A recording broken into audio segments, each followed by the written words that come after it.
아멘. 참 잘 오셨습니다. 자, 오늘은 하나님이 주신 은혜의 말씀은 히브리서 11장 32절부터 38절까지의 말씀입니다.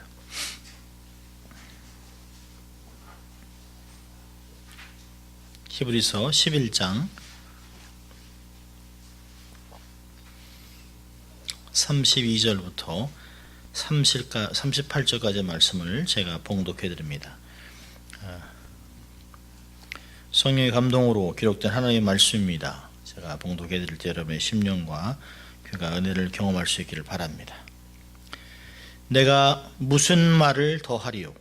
기드온, 바락, 삼손, 입다와 다윗과 사무엘과 및 선지자들의 일을 말하라면 내게 시간이 부족하리로다.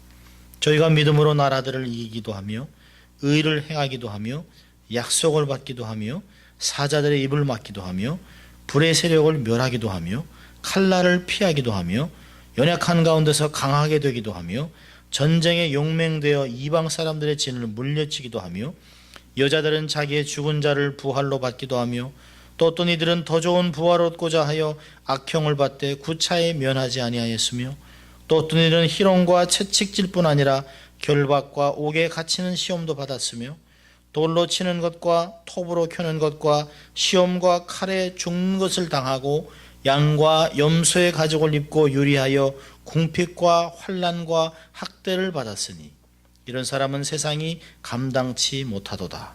저희가 광야와 산중과 암혈과 토굴에 유리하였느니라. 아멘. 하나님의 거룩한 말씀이었습니다. 감사의 계절입니다. 11월 벌써 이제 한 45일 정도 남은 것 같습니다. 참 이것저것 분주한 계절에 또 피곤한 금요일날 이렇게 발걸음을 이곳에 오게 하셔서 또 하나님의 말씀을 나누고 들을 수 있게 하신 좋으신 하나님을 찬양합니다. 정말 잘 오셨습니다. 이 시간에 여러분의 삶 속에 영적으로 재충전하는 복된 시간이 될 수 있기를 바랍니다. 오늘 밤도 하나님께서 여러분들에게 큰 은혜 주실 것을 믿습니다. 오늘은 믿음의 영웅 시리즈 18번째 말씀입니다. 지금까지 전해온 말씀들을 보면 믿음의 영웅의 대열에 섰던 사람들의 특징을 몇 가지 우리가 볼 수 있습니다. 첫째로 이 믿음의 영웅들의 대열에 선 자들의 특징은 지극히 평범하다는 것이에요. 연약한 자들입니다. 사실은 큰 믿음이 있는 사람은 한 명도 없습니다. 처음부터 이 사람은 하나님이 쓰겠다라고 한 사람은 한 명도 나오지 않습니다. 지극히 평범합니다. 두 번째 특징은 다 단점들이 있습니다. 어떤 사람은 치명적인 단점이 있습니다. 사회적인 약자입니다. 수치감을 당하고 어떤 면에서는 하나님이 그들을 들어 사용하지 않았다면 그들의 인생은 비참하게 인생의 바닥을 벗어나지 못했을 것입니다. 세 번째로는 부르심에 다 믿음으로 순종했습니다. 한두 번 거역하고 한두 번 원망하고 한두 번 이렇게 발을 빼긴 했습니다만은 부르심에 다 믿음으로 순종했습니다. 네 번째 이들의 공통점은 자기를 부르신 하나님을 정말 기쁘게 하길 원했습니다. 부족한 자들을 불러주신 것에 너무 감사하고 하나님의 비전이 너무 광대하고 하나님의 꿈이 너무 놀랍기 때문에 어떻게 나 같은 자들을 불러서 하나님이 이런 일을 행하실까 하면서 하나님을 어찌하든 기쁘시게 하려고 하는 마음이 있었습니다. 다섯 번째로는 하나님의 능력으로 놀라운 일을 감당했습니다. 하나님의 능력으로 놀라운 일을 감당했습니다. 하나님은 정말 연약한 자들을 하나님의 주권적으로 부르셨습니다. 그들이 하나님 나를 사용해 주십시오, 제가 여기 있습니다라고 한 사람은 한 명도 없습니다. 어떤 사람은 숨어 있기도 하고 어떤 사람은 세상에 묻혀 살아가고 어떤 사람은 세상과 똑같이 살아가고 있는 사람들 중에 하나님이 주권적으로 너는 나와라, 아브라함, 이삭, 야곱 이런 식으로 하나님이 불러내셨습니다. 우리가 지난주에 봤습니다만 어떻게 이방인 사람들에게 창녀를 뽑아서 하나님의 사람으로 뽑았다는 건 대단한 것입니다. 창녀와 기생의 돈은 하나님의 전에 들여놓지도 마라 라고 하는 하나님의 말씀을 보면 이 창기를 믿음으로 하나님을 선택한 그 사람을 자기 아내로 삼고, 그리고 다윗의 조상이 된 그 사람도 대단한 사람입니다. 지극히 부족한 사람들을 하나님이 사용하셔서 믿음의 거장으로 만들었습니다. 믿음의 거인의 반열에 세워놓으셨어요.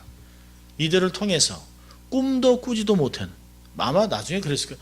아니 어떻게 저 사람이, 아니 어떻게 저런 인간을, 어떻게 하나님은 그러실 수 있을까? 하나님만 하실 수 있다라고 하는 고백들이 나올 것입니다. 이들을 통해서 새 역사를 이루어 가셨습니다.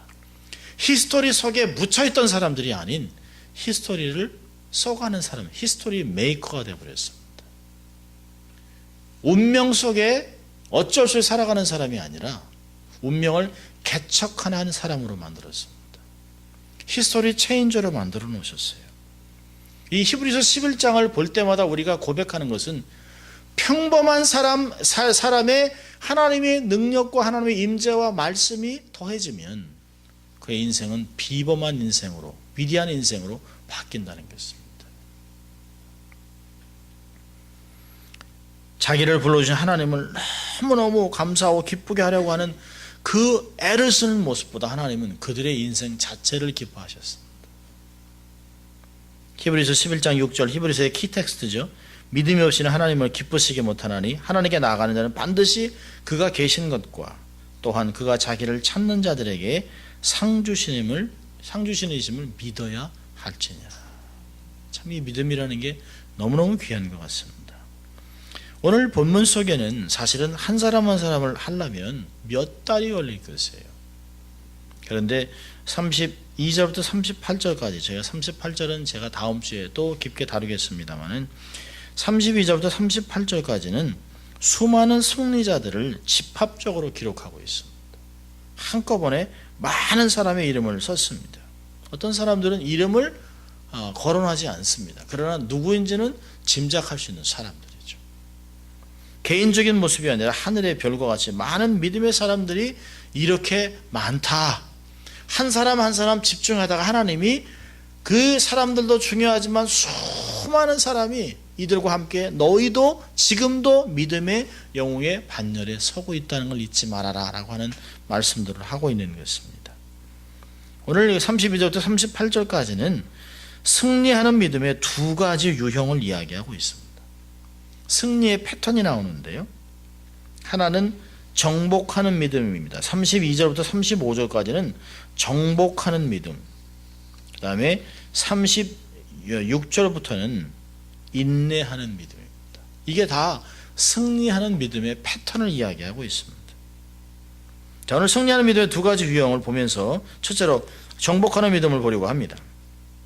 이 보면 32절부터 35절까지는 능동적인 믿음입니다. Active faith. 아주 적극적인 믿음들이에요.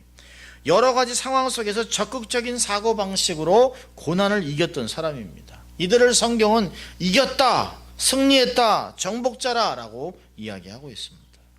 그럼 32절부터 보면, 32절을 보면 내가 무슨 말을 더하리요? 라고 한 후에 기드온, 바락, 삼손, 입다, 다윗, 사무엘 및 선지자들의 일을 이야기하고 있습니다. 이 사람들은 가나안 정착과 통일왕국 초기의 인물들입니다.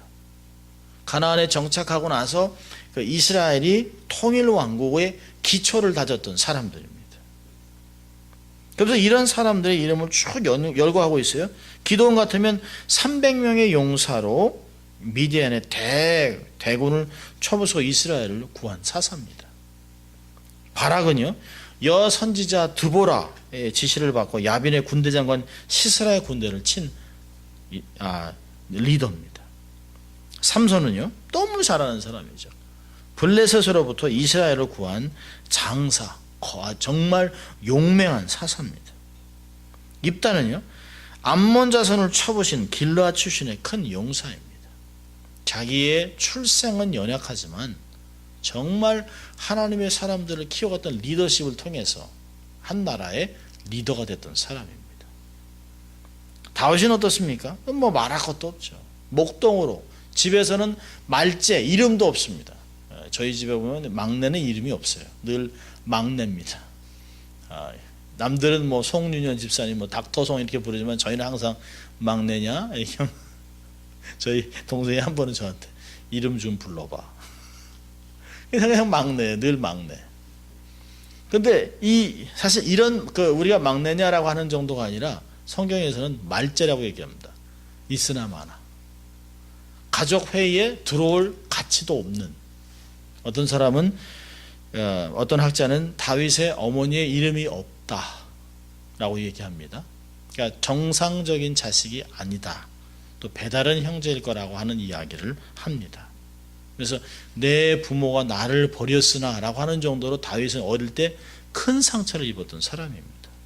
그런데 그는 정말 골리앗을 무너뜨리고 이스라엘을 가장 강대국으로 만든 사람입니다. 지금까지 다윗과 같이 부유했던, 다윗과 같이 정말 강건한 나라를 세우는 왕이 없습니다. 요즘이야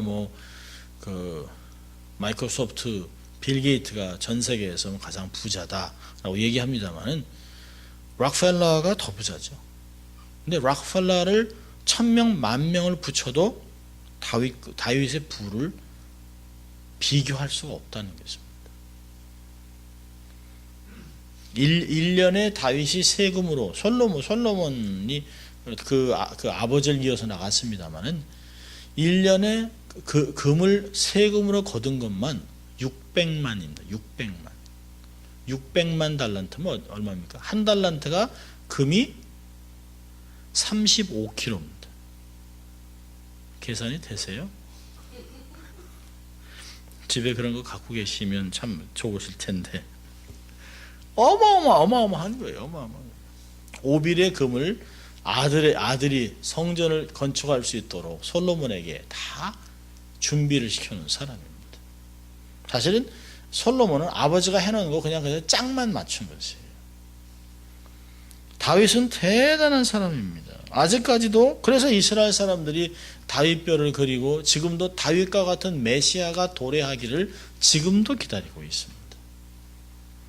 사무엘은요, 사울을 왕으로 세우고 또 다윗을 왕으로 세웠던 그런 선지자입니다.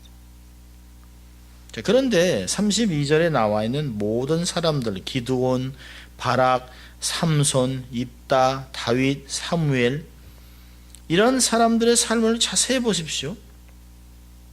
기드온은 하나님의 음성을 듣고 계속 거부합니다. 하나님, 제가 베냐민의 가장 작은 사람, 가장 작은 지파의 사람입니다. 내가 해놓을 게 뭐가 있습니까? 그러니까 사사기 6장 12절에 얘기하잖아요.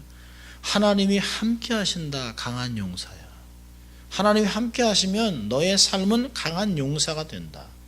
하나님이 함께 하신다, 너를 보지 말아라 라고 얘기합니다. 바로 순종하지 못해요. 또 바락은요, 바락은 참 놀랍습니다. 여기 내가 무슨 말을 하려고 기드온 바락보다는 사실 누굴 기록해야 될까요? 드보라를 기록해야 되는데 드보라를 기록하지 않습니다. 바락, 하나님이 세운 리더십을 그대로 인정해주고 있습니다. 그 삶에 드보라를 붙여놓으셨어요. 그러니까 승리를 했으면서도 여선지자 드보라의 도움이 없이는 아무것도 하지 않겠다라고 하는 그런 어리석은 왕이었습니다. 그래서 결국에는 모든 메릿이 다른 사람에게 갔습니다. 삼손은요, 경건한 사람으로 치고 싶지 않을 정도로 정욕으로 망한 사람이죠. 여인의 손에 붙잡혀서 결국은 눈이 빠지고 정욕에 무너진 사람입니다.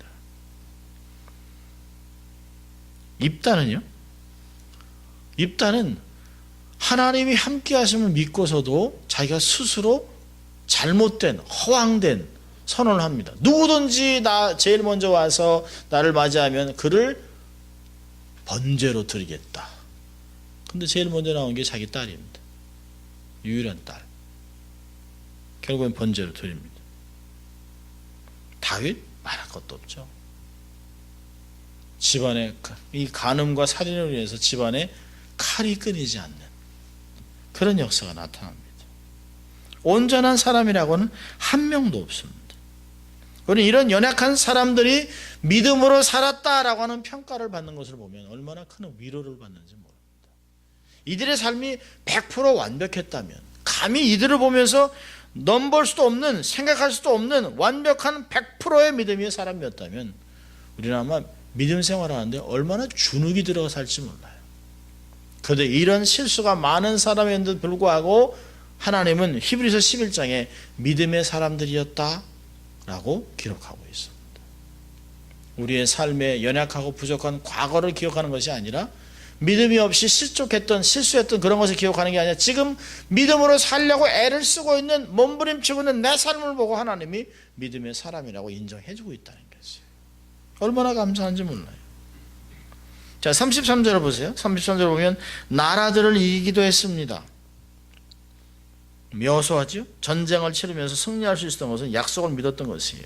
발바닥으로 밟는 땅을 다 주겠다라고 한 그 약속을 믿고 나라를 이겼습니다. 의를 행하기도 했습니다. 불의가 가득한, 우상숭배로 가득한 나라에서 강력한 군주 앞에서 하나님의 공의를 외쳤던 엘리야. 하나님의 약속의 말씀을 받았고 믿었기 때문에 선포했습니다. 의를 드러내는 도구로 사용받았습니다. 약속을 받아냈습니다. 가나안 땅을 받았습니다. 사자들의 입을 막기도 했습니다. 마치 다니엘이 믿음으로 한 것 같이 성경은 그렇게 고백하고 있습니다. 그가 하나님을 의뢰함이었더라 라고 다니엘서는 이야기합니다. 믿음이 그를 살렸습니다. 34절은요. 불의 세력을 멸하기도 한 자, 사드락, 메삭, 아벳느고, 다니엘의 세 친구입니다. 우상을 만들어 놓고 참배하라고 명령할 때 이 세 명의 청년은 고백하죠. 하나님이 우리를 건져내실 것입니다.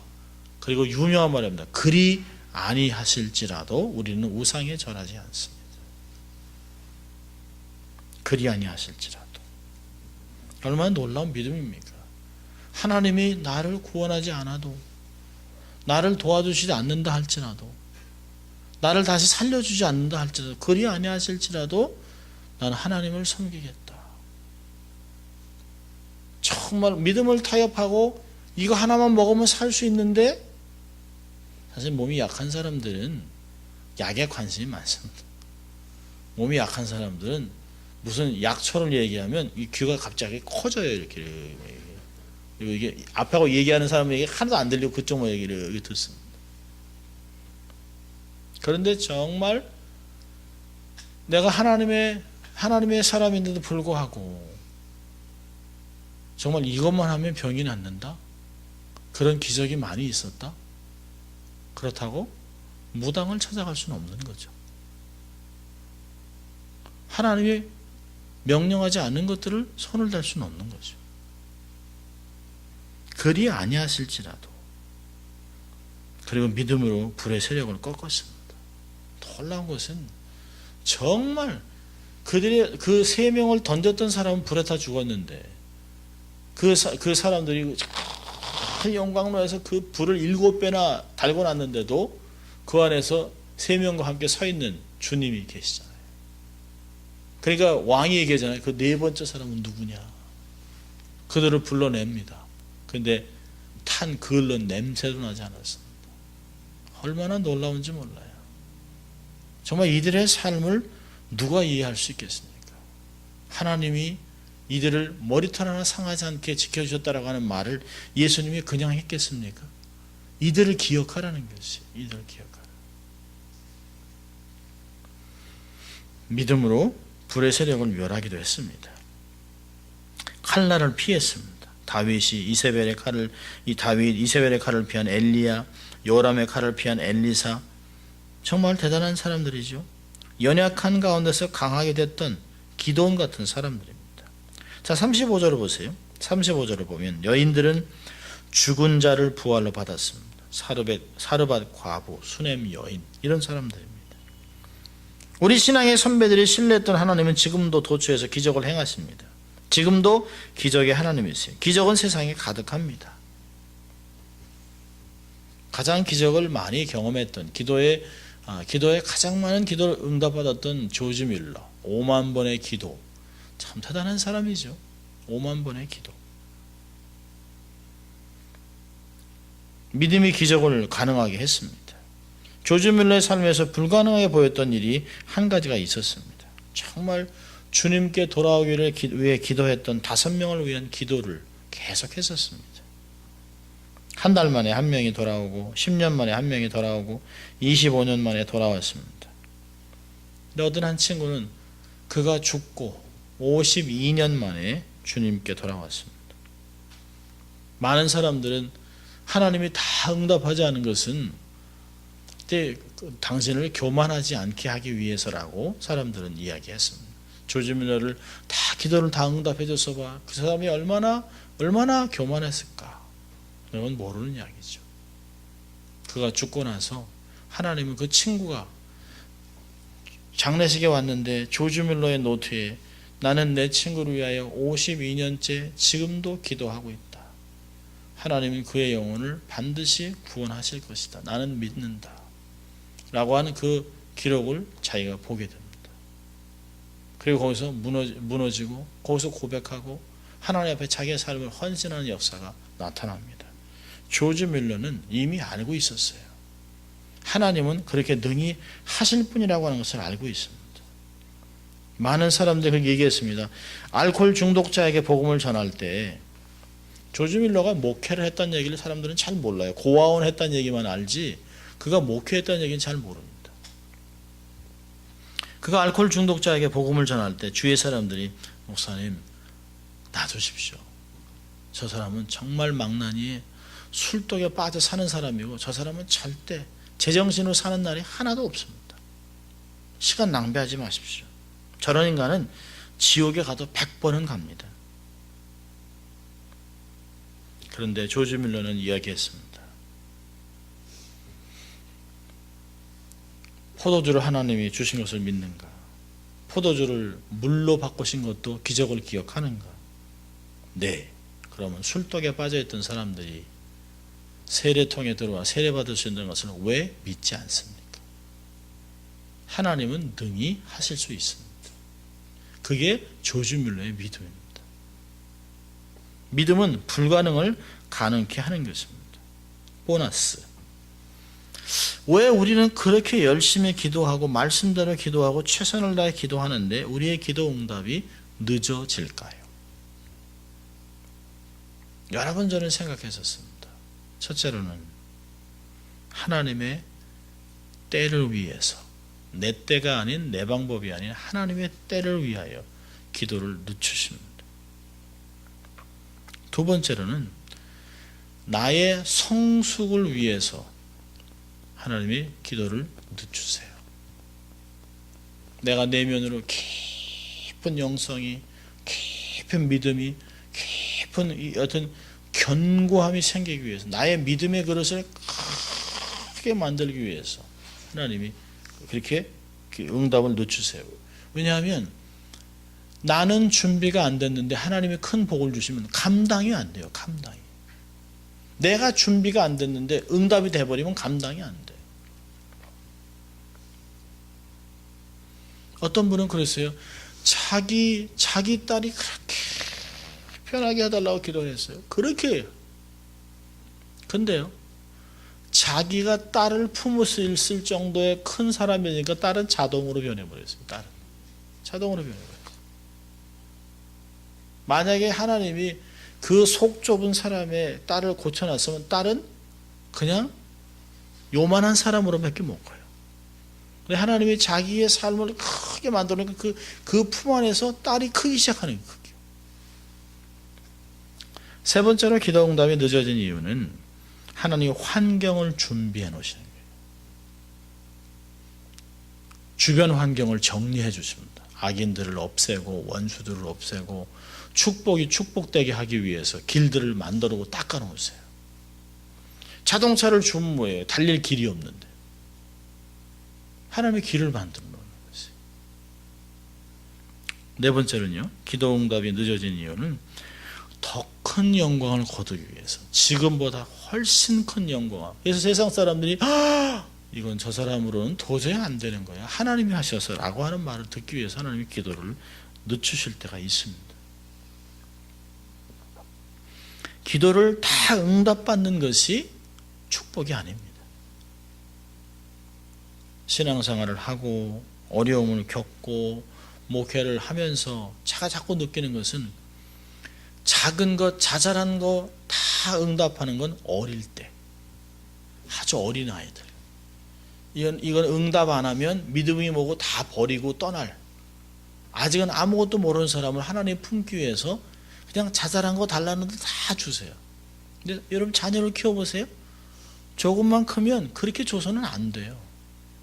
어떤 때는 노도 경험하고, 이건 안 되는 것이다, 조금 더 필요한 게 있구나, 이건 이것보다는 훨씬 나은 게 있다라고 하는 것은 자꾸 인내함을 키워나가요. 믿음으로. 그렇게 사람을 하나님이 만들어 가세요. 하나님이 정말 관심 있는 것은 축복이 아니에요. 내가 변하는 거예요. 내가 변해서 그 축복을 축복같이 사용하도록, 그 축복을 남들에게 베풀 수 있는 그런 사람이 되게 하는 것이에요. 이런 것이 정복하는 믿음입니다. 여기서 중요한 걸 하나 짚고 넘어갈 것은 뭐냐면, 믿음의 영웅들을 기록하면서 그들의 영웅적인 행위를 기록한 것이 아닙니다. 누가 뭘 잘했다, 이게 아닙니다.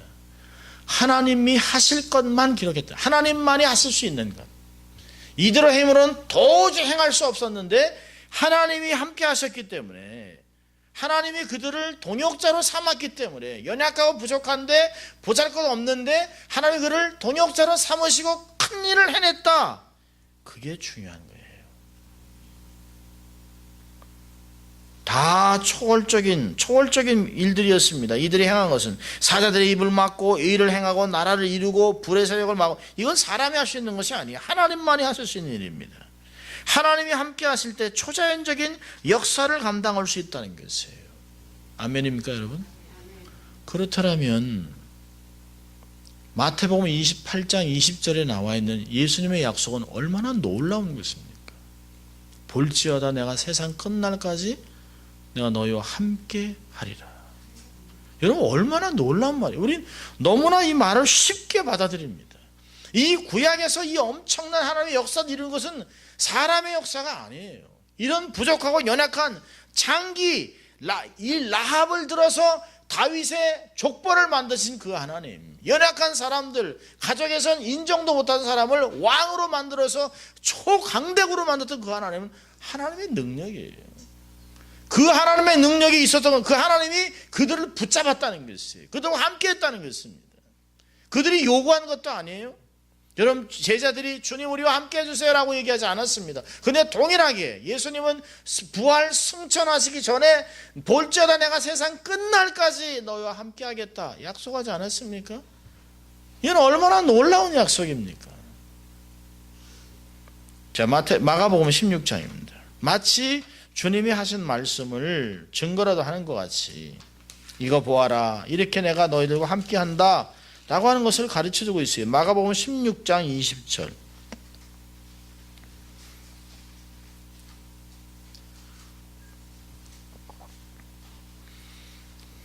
같이 읽습니다.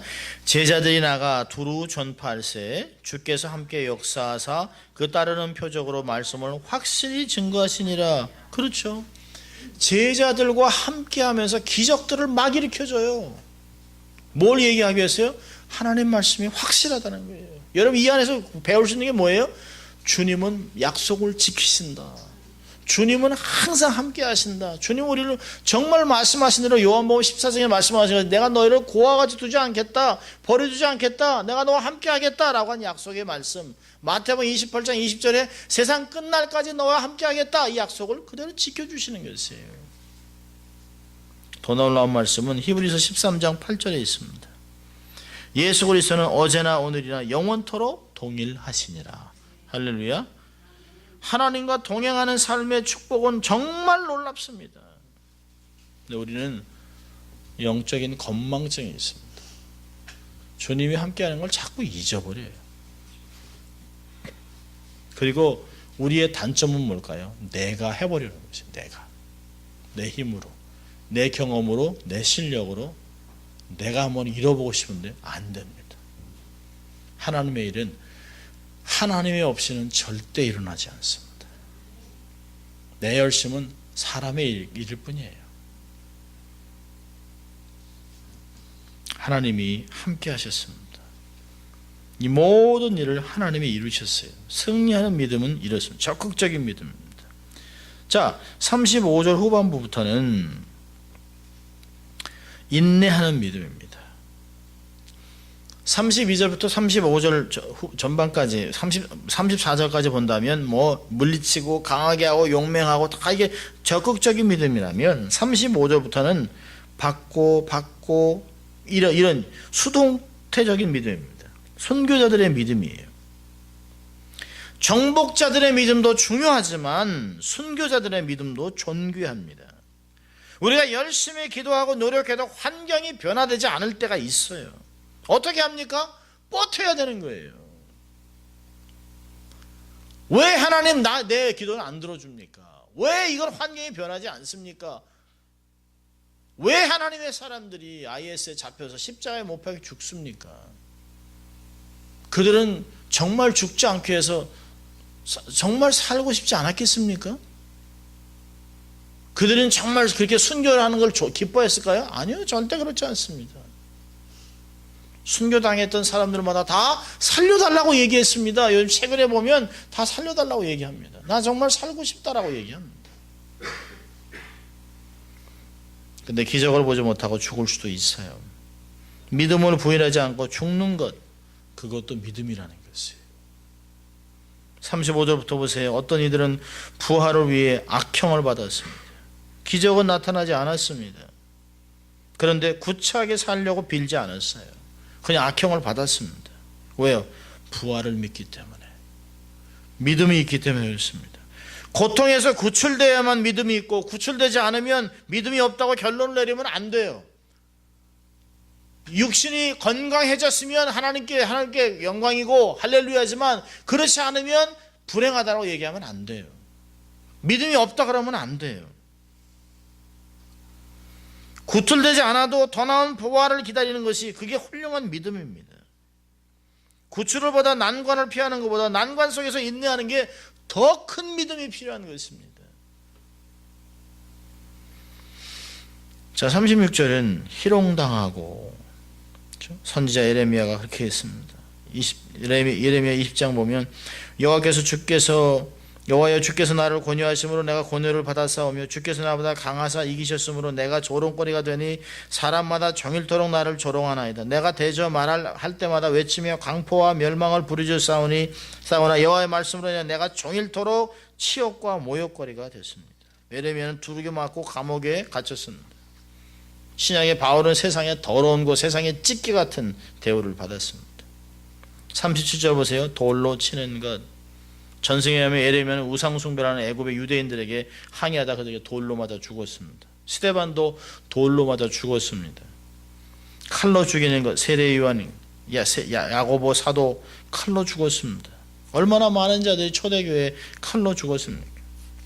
양과 염소의 가죽을 입고 유리했습니다. 믿음을 지키기 위해서 고난을 견뎠습니다.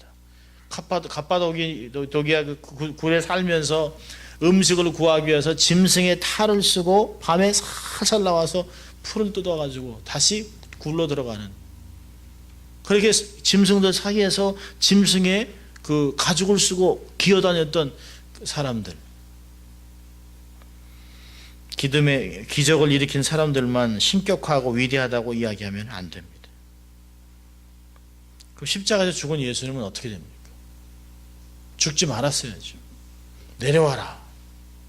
정말 선지자같이 내려와라. 메시아라면 내려와라.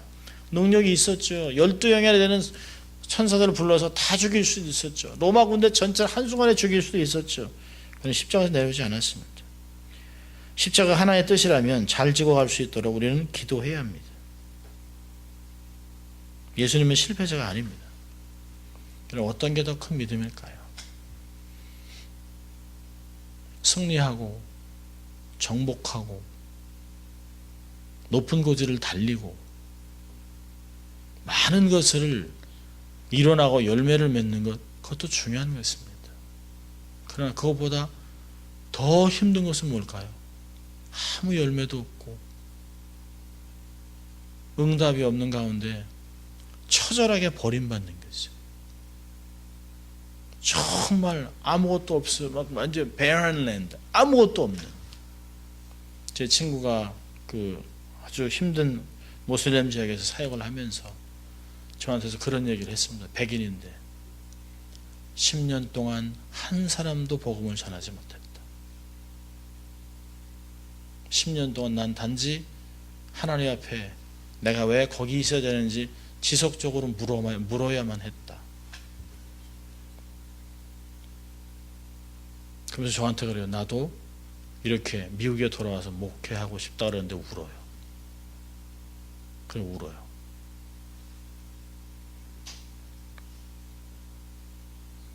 그러면서 그 얘기 하더라고요. 나는 날마다 죽는다. 저한테 그래요. 나는 내가 살았는지 모르겠다 그래요. 살았는지 모르겠다. 하나님 왜 나를 안 데려가는지 모르겠다라고 얘기합니다.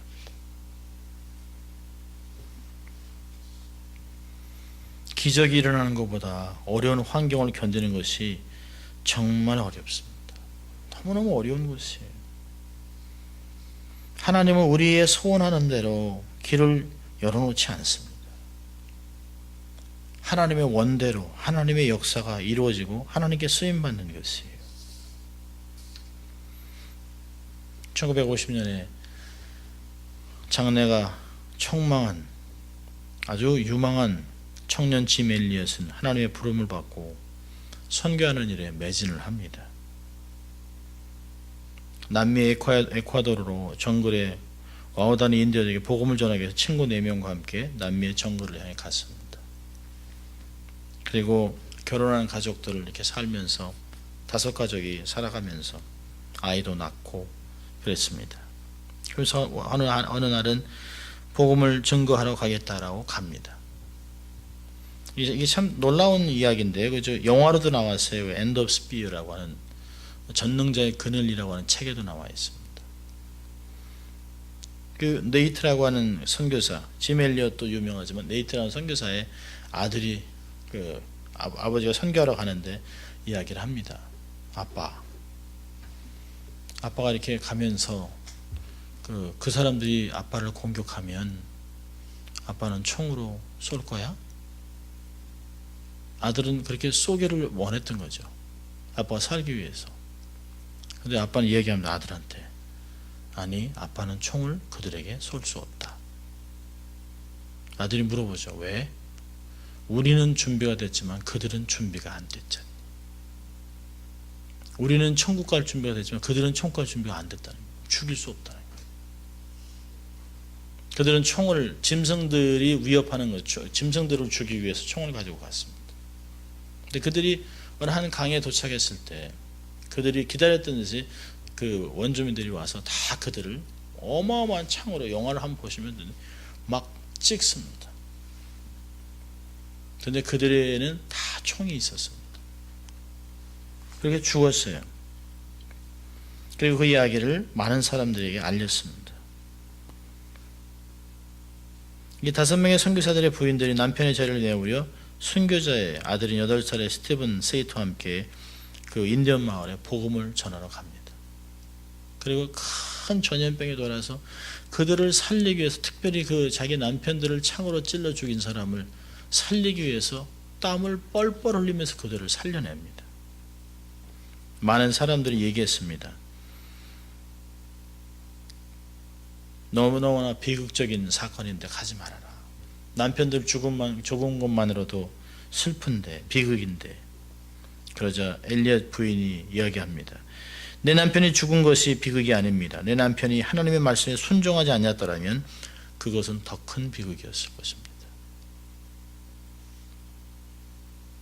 어린 스티브 세인트는 정글에서 아버지를 죽였다고 자신을 밝히는 인디언 미네카를 만나지만 오히려 그의 양자가 돼서 살아갑니다. 놀라운 일들이죠.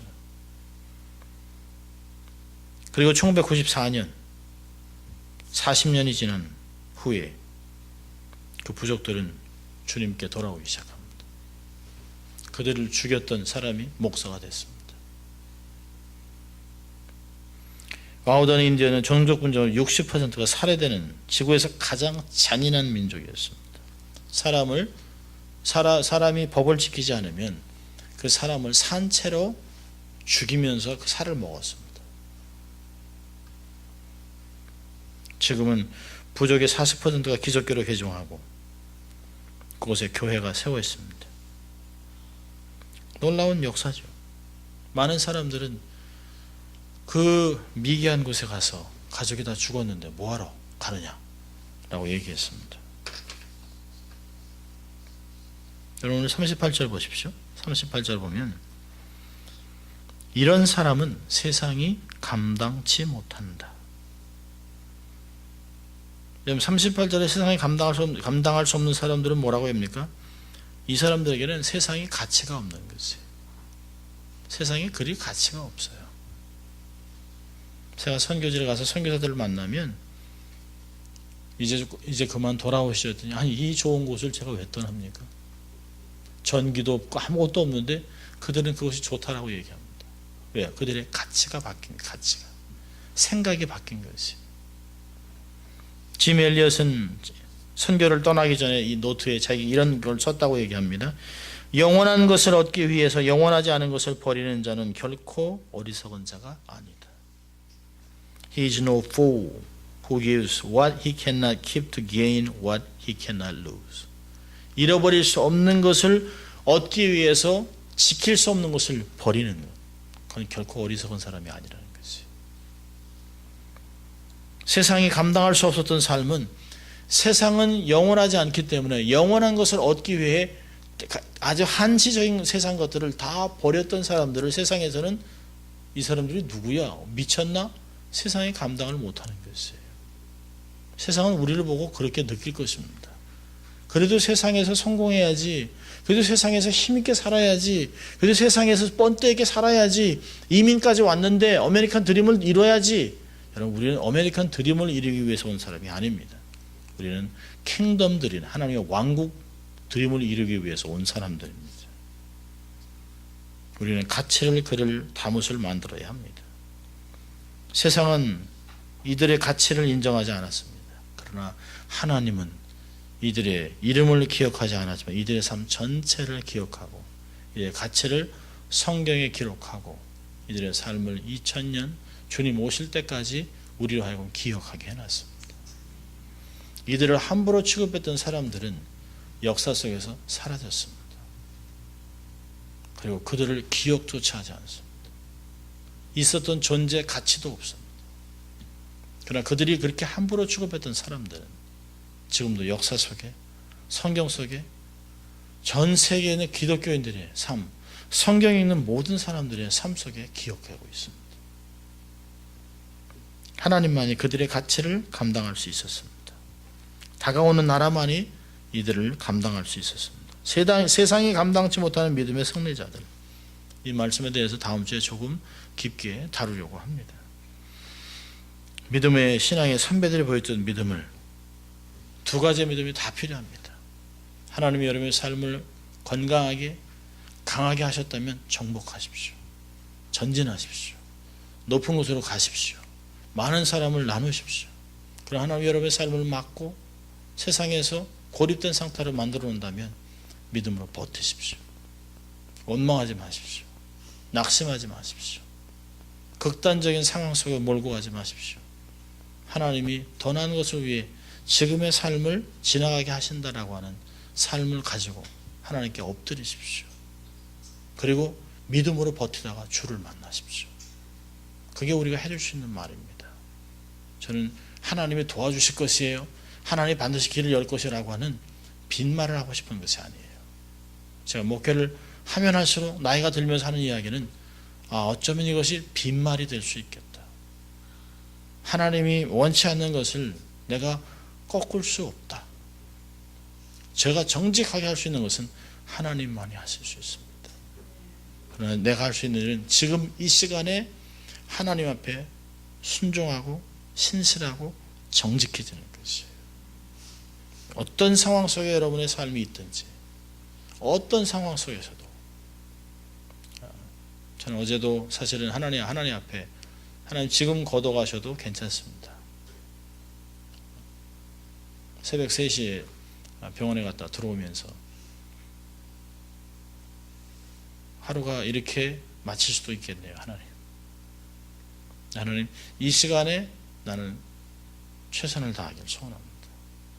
하나님 또 오늘은 제가 주어진 삶을 통해 설교를 하겠습니다. 우리가 할 수 있는 일은 오늘 하루를 충성되게 살아가는 것이에요. 믿음을 지키고 어떤 상황이든 좋든 나쁘든 하나님 앞에 서 있는, 그래서 믿음을 지키는, 그래서 정말 다른 세상을 이 세상에서 살아내는 영혼을 살아가는 여러분 될 수 있기를 주의 이름으로 축원합니다. 기도하겠습니다. 하나님 아버지 감사합니다. 오늘도 하나님 저희들을 부르셔서 이 마지막 때로 어떠한 자세로 삶으로 살아가야 될지 말씀해 주신 주님 감사합니다. 승리하는 믿음을 가지고 하나님이 길을 열어놓으실 때는 적극적으로 살아가게 하시고, 하나님이 길을 막고 하나님이 모든 상황 속에서 고립시켜 놓으면 그 상황 속에서 수긍하고 받아들이고 믿음으로 지켜나가고 버텨나가는, 그래서 주님을 만나기 위하여 우리의 삶을 지켜나가는 저희들 될 수 있도록 도우셔서 결국에는 세상이 감당치 못하는 하나님의 일꾼들, 하나님의 사람들이 될 수 있도록 하나님 축복하여 주시옵소서. 감사합니다. 예수님 이름으로 기도합니다. 아멘. 우리가 좀